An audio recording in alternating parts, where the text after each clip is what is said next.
Buenas noches, doctores. Mi nombre es Rafael de Sousa Rodríguez Macedo. Mi registro 57624. Iremos hablar sobre puberdad tardía. ¿Qué es puberdad tardía?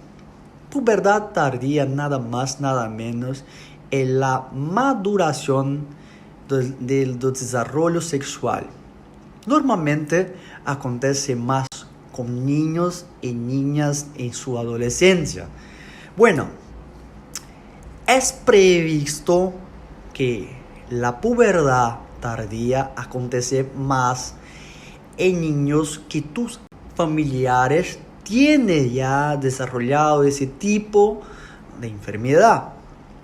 Bueno, otras causas ahí que acontece frecuentemente es cuando se atinge ahí los sistemas nerviosos, que son tumores en el hipotalámico y tumores también en hipotálamo, en hipófisis. ¿Está bien? Otro síndrome, una síndrome que es bien frecuente que acontece, es la síndrome de Turner en niñas y síndrome de Klinefelter en niños. Son una de las causas más frecuentes que acontece a pubertad tardía. Bueno, y uno de los síntomas que sí acontece para niñas es la menstruación. Muy frecuente la tardía de la menstruación sería un síntoma para niñas. Y los síntomas para niños sería la parte de desarrollo esquelético, que sería una de las cosas más frecuentes para los niños. Saludos cordiales a todos. Eu sou a aluna Maria de Fátima Caldeira, da carreira de Medicina da Universidade Cristiana de Bolívia, e vou estar dando continuação ao tema puberdade tardia, possíveis causas e manifestações. Dentre as causas por los fatores ambientales, temos lá desnutrição, transtornos em el sistema nervioso central e transtornos intestinais. A alimentação é a base estrutural para nosso corpo. Minerais, proteínas, glucosas e fibras sustentam, regulam a atividade celular, sintetizam hormonas e bloqueiam a entrada pelos agentes infecciosos. Então, se este niño ele não tem uma boa alimentação, vai facilitar para que não se desenvolva bem sua puberdade. Transtornos do sistema nervioso central. Novamente, a alimentação. Agentes químicos em alimentos muito industrializados, agentes intoxicantes ao organismo, são um potencial cancerígeno que podem afetar o hipotálamo e a hipófise, que iniciam a puberdade juntamente com as gônadas e assim retrasar a puberdade. Então, se este niño ele tem 13 anos de idade, tem uma baixa estatura, apresenta problemas visuais, polidipsia, que é a sede intensa, e galactorreia, que é a produção de leite nas mamas, são fatores preocupantes. Problemas gastrointestinais, a higiene. Se este niño está exposto a agentes infecciosos em la calle, os niños eles juegan en la calle, andam descalço, não lavam bem suas manos. Isto facilita a entrada de agentes infecciosos, exclusivamente os parásitos.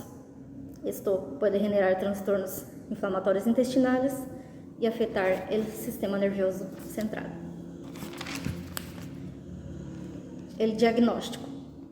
O diagnóstico se hace por critérios clínicos, exame físico para avaliar o desenvolvimento puberal desse niño, estado nutricional, estado de crescimento, estado hormonal, diagnóstico por imagem, estado ósseo deste niño e estudos genéticos.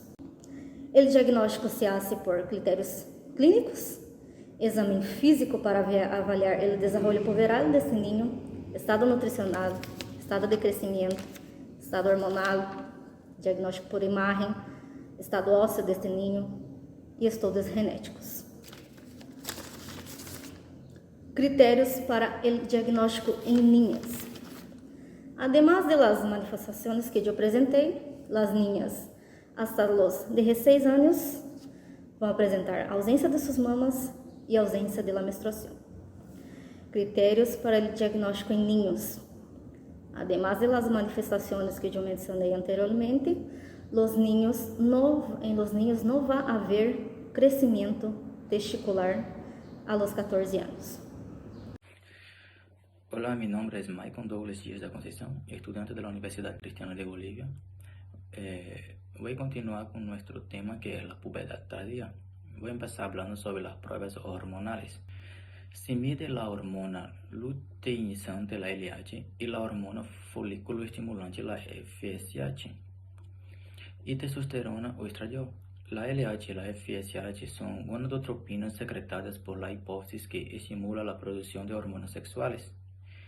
Los niveles elevados de la LH y la FSH en sueros indican fallo gonadal causado por defectos de las gónadas propiamente dichas.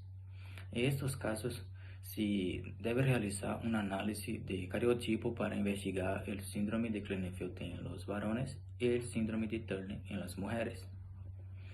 Los niveles bajos de la FSH y la LH pueden indicar retraso constitucional y hipogonadismo secundario.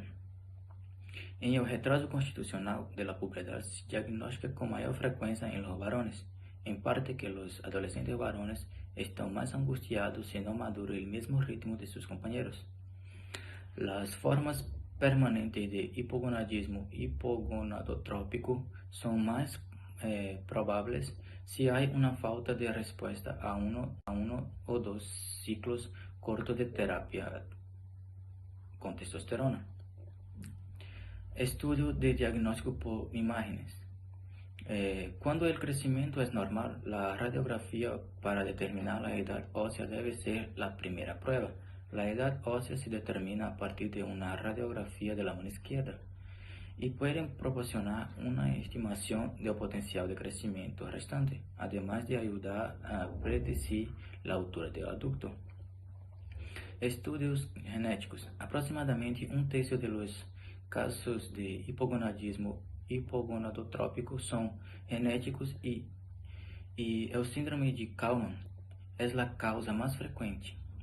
Si se observan otras deficiencias de las hormonas hipofisiarias, es posible que existan anomalías genéticas específicas, por ejemplo, el PROP1. El PROP1 es capaz de activar la unión y la transcripción del ADN. Su expresión conduce a la ontogénesis de gonadotrópicos hipofisiarios, así como somatotrópicos, lactotrópicos y tirotrópicos caudomediales. Olá, doutor. Me llamo Kessia Pavim dos Santos. Mi registro es 59719. Soy de grupo B y asignatura é endocrinologia. Mi grupo vai falar pouquinho sobre a puberdade tardia. A puberdade tardia, assim como meus amigos já falaram, pode ocorrer em ambos os sexos, tendo várias causas como genética, tumorações, quimioterapia, infecções, entre outras. Eu vou falar pouquinho sobre o tratamento de la hormonoterapia. Em casos de varones sem signo de desenvolvimento puberal a los 11, 12 anos, podem receber um curso de 4 a 6 meses de N-entato de testosterona em doses bajas e cipinato de testosterona em dose de 50 e 100 mg uma vez ao mês. Em casos de ninhas, dependendo da causa, a terapia hormonal pode usar-se para induzir a puberdade, em alguns casos como a síndrome de Turner, e pode ser necessária também a reposição a largo prazo. O reemplazo de estrógeno se administra de forma de píldora ou parches, e a dose se aumenta durante o período de 18 a 24 meses. Se pode modificar o tratamento a preparações anticonceptivas orais de estrógenos e progestágenos combinadas em tratamento a largo prazo. Graças, doutor, é tudo.